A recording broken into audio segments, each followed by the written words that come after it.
কদিন আগে আমার কর্তামশাই আমায় নালিশ করে যে ও নাকি আমার হাতের রান্না করা ঘুগনি কেমন খেতে হয় এটা নাকি ভুলেই গেছে।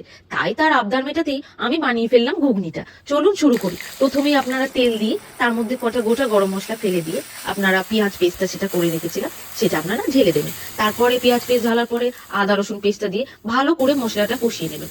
কষিয়ে নেওয়ার পরে আপনারা জিরে গুঁড়ো, হলুদ, কাশ্মীরি রেড চিলি পাউডার, ঝাল লঙ্কার গুঁড়ো আর একটু ব্যালেন্স করার জন্য চিনি দিয়ে ভালো করে মশলাটা কষিয়ে নেব। তারপর মশলাটা টাইট হয়ে গেলে আমরা একটুখানি জল দিয়ে নেব।